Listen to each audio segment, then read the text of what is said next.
Hey guys, welcome to my channel. We are reading The Collected by K.R. Alexander. I did get permission from Scholastic to read this. I think today we are actually reading, let me see. We're reading chapter 39, 40, 41, 42, 43, 44, 45, 46, and yeah. So we are going to just start reading right now. So, get comfy. Chapter 39. The floorboards creaked traitorously beneath my feet as I made my way through the entry. I tried to walk as lightly as possible, but every single step was signaled by a groan or creak that I swore would give me away. That wasn't that I was worried about Josie knowing I was here, though I was sure she'd be upset about that, but rather it was clear the house was no longer as abandoned as it had been. Now it was practically alive. The cobwebs seemed to breathe in the cold drafts that flickered around me like ghosts. Shadows scuttled in the corners. I didn't want to look too closely for fear of what I'd see. It no longer smelt of cooked. It never smelt like cooked cookies. The house smelled like this. Oh my God! Smelled of rotten dirt, like a trash bag left on a sunny sidewalk. It made my stomach gurgle nauseously. I didn't turn around, though. Josie was in here somewhere, and if she got hurt or in trouble, it would all be my fault. I held my breath for a moment and waited. Creak. It came from the room at the far end of the hall, the room where the necklace had been kept, the room where I had been turned into a doll. I continued on and found Josie inside. Josie pulled down books off the shelf, muttering to herself as she did so. I had no idea what she was looking for, but it was clear she hadn't found it. Books lay strewn in piles across the floor, along with small statues and other weird knickknacks. All the drawers had been ripped open or tore to the floor. It has to be in here, she muttered, throwing another book to the side. I'd rather seen her this frustrated or angry before. She was tearing the room apart, and tears ran down her face. Josie, I whispered.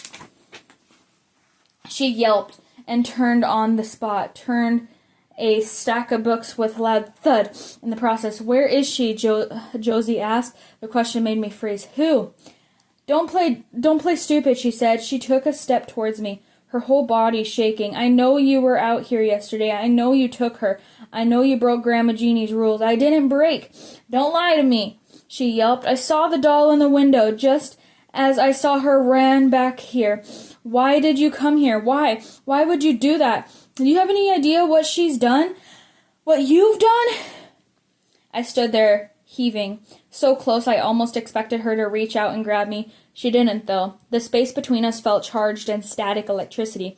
I don't know, I whispered. It was the truth. I hadn't known. At least not until this morning. Not until the doll showed up. You didn't know?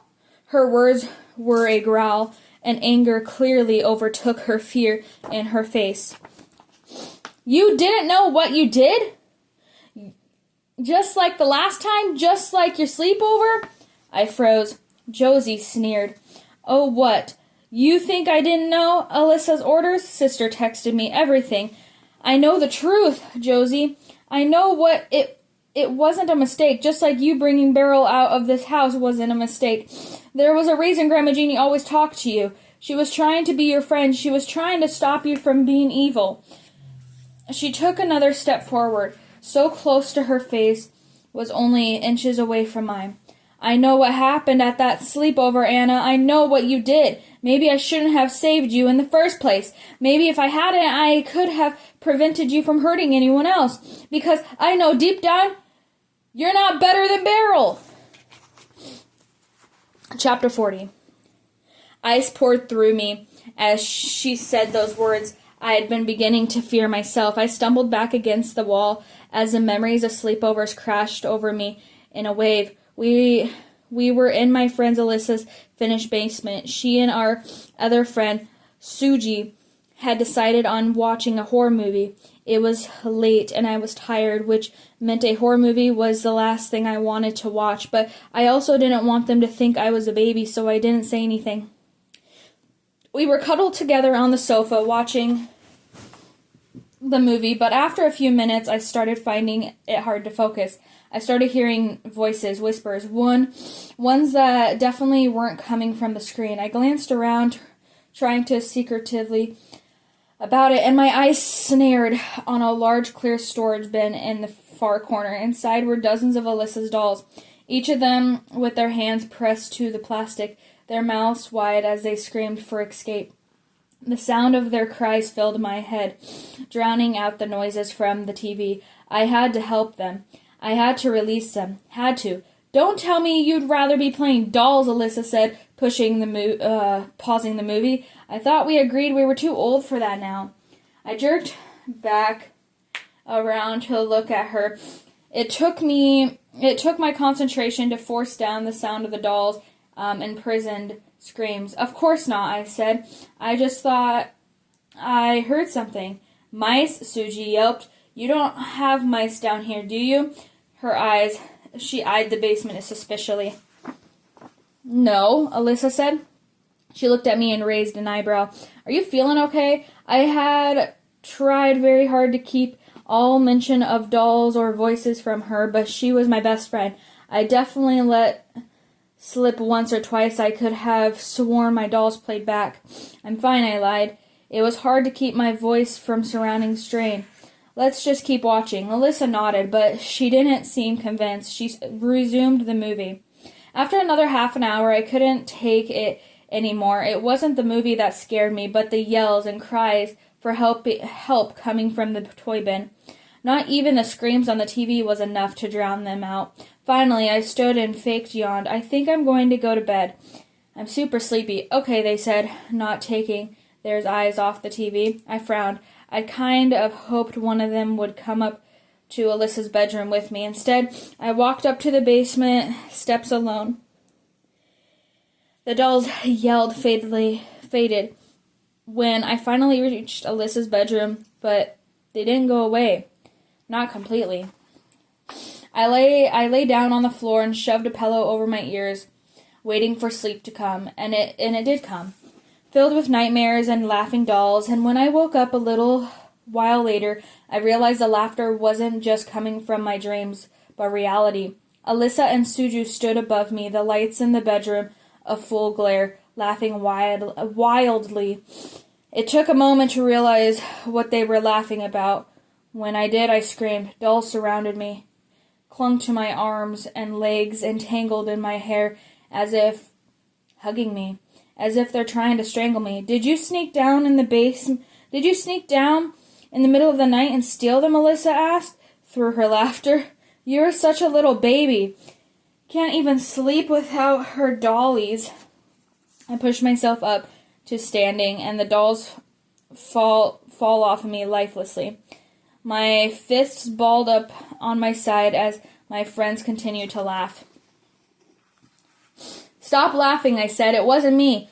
You don't understand. They walked all the way up here on their own just so they could hug you? Please, Annie, we're not stupid. Suju collapsed into giggles, pointing. There's still one in her hair, she squealed. I yanked the doll out with a start, pulling out some of my hair in the process. It snug, but not as much as their laughter. I swore the dolls were laughing too. Stop it, I muttered. The laughter swelled, and so too did the strange pressure inside of me, the electric tingle. The same pressure that always signaled something bad. I squeezed my eyes shut and tried to push it down, tried to shove it deep inside along with their laughter, but I couldn't stop it, couldn't stop them from laughing. My friends, the dolls, the power, all building, all taunting me, all taking me over. Stop it, I yelled. My eyes flew open. just in time to see my friends' eyes widen in shock. Their laughter cut short as their fingers turned to porcelain. Alyssa screamed, and so did I, and the moment later their fingers were back to normal.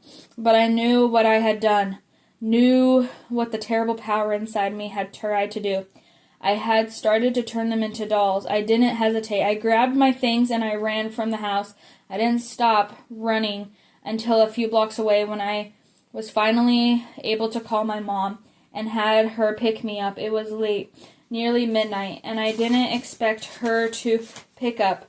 I figured I'd have to run the entire length of the suburb to get home. Only Mom did pick me up, and I received another terrible shock of the evening. Grandma Jeanie was dead. Chapter 41. It wasn't my fault, I whispered, now firmly back into the presence. Josie stood before me, fists clenched, her expression victorious, but somehow also scared. I didn't mean to hurt them. Yes, you did, Josie said. I've always known there was something wrong with you, but that just proved it. Grandma may have thought you could save you. She could save you, but I knew that you were just like Beryl. No, I whispered. Suji and Alyssa were okay. They had turned back to normal. I hadn't turned them. I hadn't. This is your fault too, Josie said. Grandma Jeanie's death. She wasn't just old. She was tired of fixing your mistakes. Every time we came out here, it was because Mom couldn't handle you anymore. Couldn't stand your strangeness. So she brought you out here to have Grandma fix you. But it was draining her. No, I whispered. That familiar, terrible ringing filled my ears. It's not true. Oh, it's true. And you know what I think? Please don't. The pressure mounted, screaming in my ears. I squeezed my eyes shut. The pressure in my head swirled down to my fingertips. The power of shame and agony. As Josie confirmed everything I just feared was true. Grandma Jeanie didn't love me. No one loved me. I was a freak, dangerous. I think Grandma Jeanie knew you were lost, 'cause I think she was getting scared of you too. I think if she was still alive, I would have trapped you out here, along with Beryl. Two monsters right where they were supposed to be. Something within me snapped. The pressure in me flashed out, and I opened my eyes and scream bursting from my lips. Lights flashing around me like cold lightning, striking Josie clear to the chest. She stumbled back, her eyes widened in shock, as the color leached from her cheeks. As her ears and nose and fingers turned to porcelain, she took another step back, staggering to her knees, locked in, became porcelain. As her body shrunk, "You!" she gasped. She tripped, fell backwards into the mounted books of landing and quiet thud. I took a step forward, silence ringing loudly in my ears, and I started in horror of what I've done. I'm a miniature sister frozen to the ground at the doll she had become. Chapter 42. I stared in horror at Josie. Her shocked face, lips parted, and the gasp of eyes widened. Her tiny hands outstretched, her skin porcelain, her eyes glassy. Then reality kicked in, and I knelt down at her chest. Josie. I'm so sorry. I pressed my hands to her delicate face, to the cold, ceramic skin. She didn't move. Didn't register that I was there, but I knew she could see and hear me, just as I could see and hear when Beryl had turned me into a doll. She could see and hear me, but why couldn't I hear her? Memory flashed. When Beryl turned me, she had used a necklace, an amulet, that had been the key to her power. How have I done this without any such tool? Was Josie right? Was I the monster just like Beryl? Or since I had done this without a magical necklace, was I somehow worse? I gently picked up Josie up and held her to my chest, rocking her back and forth as tears spilled from my eyes into her soft hair. I tried to reach for that power inside me, tried to find the power that might turn her back. Please, turn back to human, I whispered. Turn back. I cried even harder, and I thought of what she had said. I was proving her right. I was a monster. What if I wasn't a good person like I thought I was? Josie was telling the truth. I'd hurt my friends out of anger. And when Josie had made me mad, I'd hurt her too. I was dangerous. I was no better than the witch who had once lived here and tormented us. It's not true, I whispered to myself. You're a good person, Anna. You're a good person. But I try as I might. I couldn't have myself believe it. Grandma Jeanie was the only one who'd ever really believed I was a good, worthwhile person. I bet if she was still alive, she would think I was dangerous too. She would deal with me the same way she dealt with Beryl. But, as Josie said, I could just imagine it. Living out here in the woods all on my own, I wouldn't turn people into dolls to collect them, though. I wasn't a bad person. I would just stay out here to protect everyone else from me, and my mom and Josie would go on with their lives. But I had to bring Josie back before Mom found out and realized what monster I truly was. If only Grandma Jeanie were here. She'd know how to help Josie. I know she would. An idea sparked. Grandma Jeanie was no longer here, but her knowledge was. I pushed myself to a standing with Josie crinkled delicately in my arms. I'm going to save you, I whispered to her. I promise, even though it felt like a lie. Chapter 43. I rushed out to Beryl's house down the overgrown path that twisted and twined with brambles that scratched and tried to tear Josie from my arm. Ahead, the path opened. I could see Grandma Jeanie's house through the trees and the sky above, blackened with storm clouds. I ran harder. Tears filled my eyes. My breath burned. Something shifted on the path ahead. A squirrel. No, not a squirrel. A shape came into focus as I neared. A shape that nearly made me turn and run back the other way. The doll of Beryl sat in the middle of the path, blocking my way home. Fear turned to fury in the heartbeat. This was her fault, all her fault. I grabbed the doll of Beryl in my free hand and without thinking took her over to the back garden, to the patch of dead black earth waiting there. Carefully I set Josie aside next to the sunflowers. I tossed Beryl in front of me where I could keep her in sight. I almost wished she'd shatter when she hit the ground, but she didn't. Of course she didn't. I dropped to my knees and started to dig. The earth was muddy and cold and made my hands so numb. But I kept digging until I had dug a hole a foot deep. I grabbed Beryl with my muddy hands and held her above the hole. Stay out of my life, I said. I tossed her in above me and it started raining. As I shoveled dirt on top of her, I thought I saw something gold glint in the soil, but then it was gone. Nothing but mirage, nothing but rain, and my tears playing tricks on me. In moments, I had shoveled all the dirt back on top of Beryl. There, I whispered. I wiped my hands on my jeans and picked up Josie. That should hold her for now. Lightning flashed in the distance, momentarily satisfied that I had locked Beryl away for a bit longer. I turned and ran inside. I just needed enough time to read Grandma Jeanie's book. Just needed time to turn Josie back. Then we could get rid of Beryl forever together, somehow. Chapter 44. I ran up to Grandma's bedroom in my feet, leaving muddy prints in the hall. And it was like a secret room had been waiting for me. The burrow was already pushed to the side, and a trick door was open, revealing glittery candlelight. I stepped inside and gasped, but not for wonderment, from shock, because the room had been torn apart. The drying herbs had all been yanked from the ceilings and troubled, and the jars of potions smashed, their contents leaking and pooling in the vibrant colors on the floor, glass glittering all over like the stars painted on the walls and ceilings. Who? The doll Beryl, of course. But there wasn't time to worry about destruction. One doll had wronged.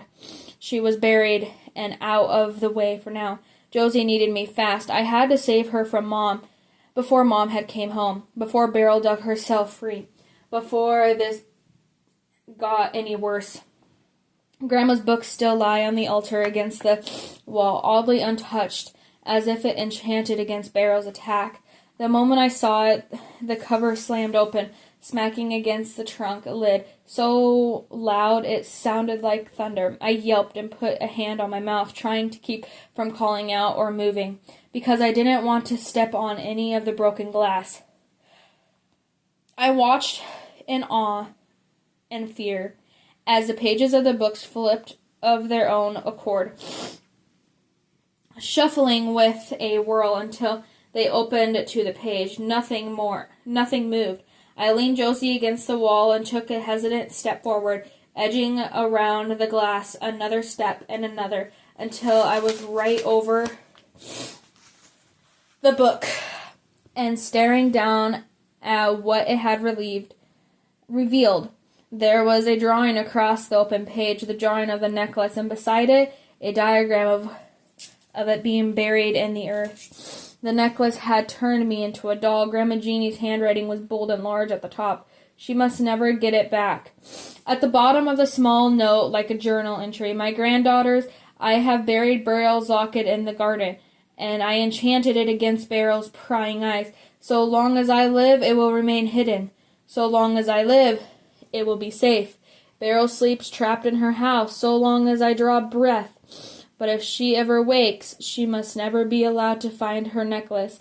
It holds her powers, and if the two were reunited, it would spell our destruction. My gut clenched. A great tremor ripped through my house, sending me to my knees. I just barely missed the broken glass.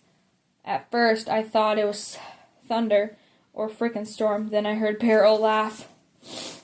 Chapter 45. Thunder shook the house, a loud roar that tossed me sideways, sending more glass jars shattering to the floor. I grabbed onto Josie just in time to keep her upright. If she broke, I would lose her forever. Fear hammered in my chest, but not just from the thunder or tremors. I could still hear Barrel's victorious cackle.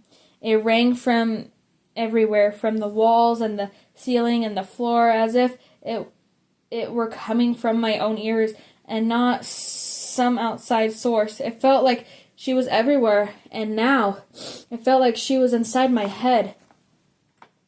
The book before me fluttered and tossed around like a living, breathing thing. I jumped for it, slamming it closed and hugging it tight to my chest as another rumble shook me, as Barrow's voice cut through my heart. Come out, wherever you are. No, she couldn't be back. She couldn't be. Fear shot through me. Excuse me, guys.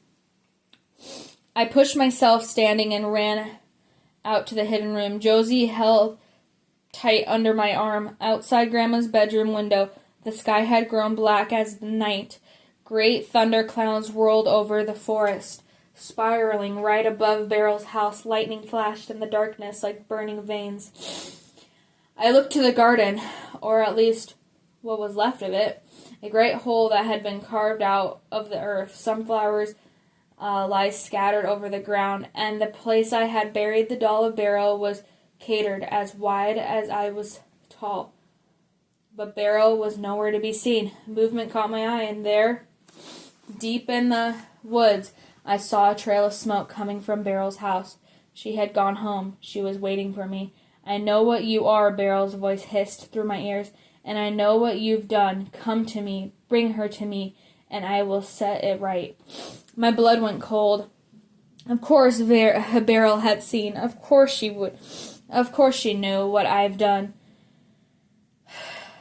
I was just like her now. But was she telling the truth about being able to fix my sister? I stared down at the doll of my sister, contemplating my own terrible secret. There was a chance Grandma Jeannie had hidden some knowledge in that book of hers, but I knew deep down I wouldn't find the right answers there. Grandma had never turned anyone into or back from doll before. That was Barrel's own dark magic. Barrel's, and apparently mine. Beryl knew how to turn Josie back into a human. Just looking at Josie, though, what if you don't want to turn her back into a human?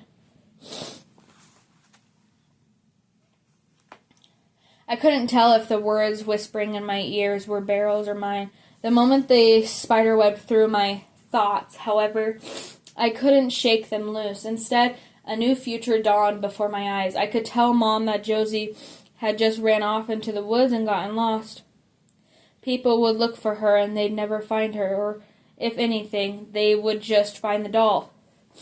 Beryl could teach me how to use whatever power I had, could teach me how to use them to my advantage, so when people feared me, it was because I wanted them to fear me.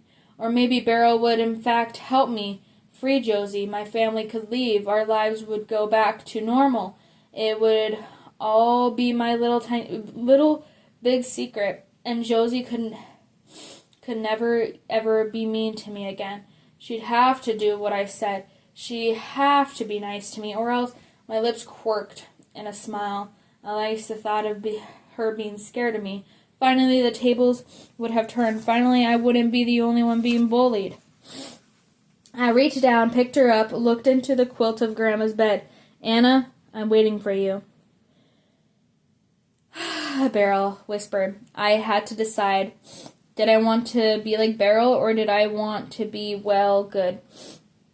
You don't really have a choice, whispered the traitorous voice inside me. You hurt people wherever you go. You just like her already. My eyes glanced back at Grandma's book, her secret room of potions and herbs and knowledge. She had been a good witch, in secret, all these years. And look what good it did. Look where it got her, resolved. I went to Grandma's bed and yanked off the quilt, looking out to the beacon storm clouds in the forest beyond. It was time to meet the monster. Chapter 46.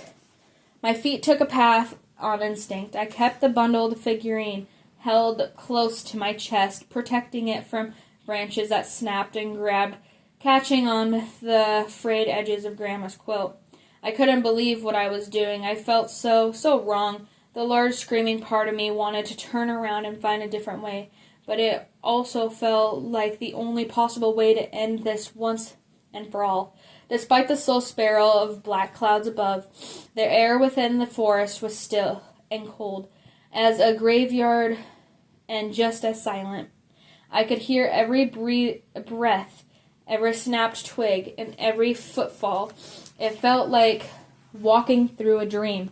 Everything hazy, everything watching. Even the shadows seemed to seep after me, following in my footsteps, knowing full well what I had done. It seemed to take even less time to reach Beryl's cabin. One moment, I was deep in the woods. The next, I was there. Lights glowed in the windows, candles, flames flickering like winking orange eyes. The yard in front practically crawled in their light. Or maybe it was crawling, the vines creeping, the tiny doll's arms grasping in the flickering glow. A great slow funnel of black smoke swirled up from the chimney. Tendrils draping off and curling down into the yard. A shadow passed by one window, heading towards the door, and I snuck back against the nearest tree, clenching my bundle even closer. It trembled in my grasp. I wasn't ready to see Beryl.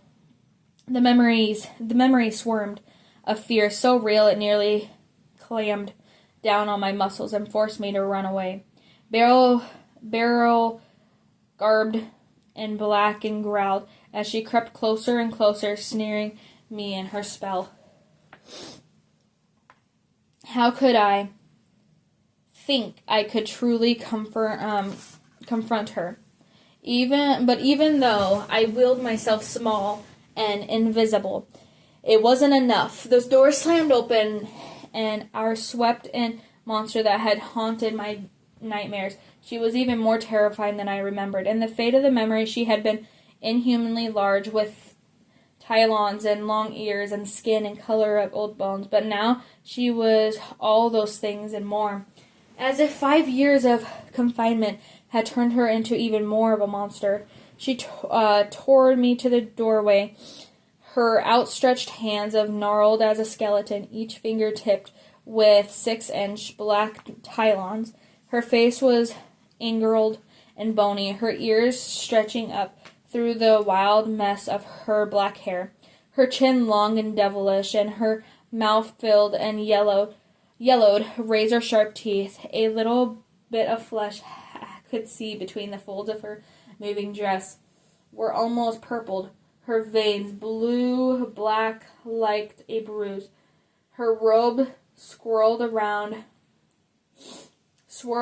her in the breeze, half fabric, half shadow, skittering like spider webs, as if at any moment she might disappear into the darkness.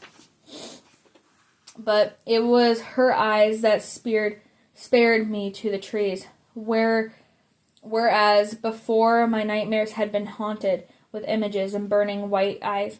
Now those eyes were absolutely black, with shadow stuff oozing out along the edge, like whatever soul she might have possessed, and had become nothing more than midnight.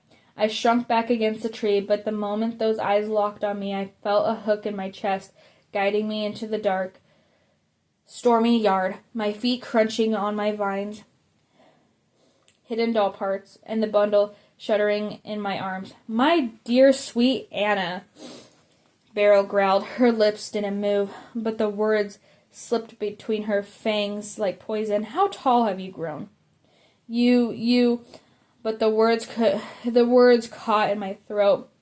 What could I say in front of this monster? "I must thank you," she said. "Without your help, I might have been trapped here forever." Her hands curled in front of her neck at her words, pulling back a cover of shadows to reveal the necklace glittering menacingly. Dread filled me, and though it was terrible to think, I felt momentarily grateful that Grandma Jeanie wasn't here to see this. She would have been heartbroken to see what I have done. After all, her hard work to keep Beryl locked away from the world, I had come along and undone her life's work. I had buried the doll of Beryl right next to the very locket Grandma Jeanie had meant to keep from her. I had brought the monster back to life. Josie was right. All along, I was dangerous. I was the reason everything had gone wrong. And that's why I was here. I swallowed my fear of Beryl and took a small step forward. "I brought you back because I think you can help me," I lied. She sneered. "Help you? How so?" I bounced the bundle in my arms. "Ever since I can remember, Josie has been horrible to me. I didn't think it would ever stop until you felt your power," Beryl finished. I lowered my head, which was good, because I might have run if I had seen her come any closer. When her cold hands clamped to my shoulder, I bit my lip so hard it bled. "I knew from the very beginning that you had a gift, Anna. That is why I had Clara bring you to me. Come, bring your sister. There is much for me to teach you, and much for you to remember." I gulped and nearly fell to my knees when she released her hand and stepped away. But rather than collapse, I forced my legs to stop wobbling and followed the witch into her hut. The moment I stepped in, the door slammed shut behind us, and a loud thud punctured with the slide of steel as the lock slid into place.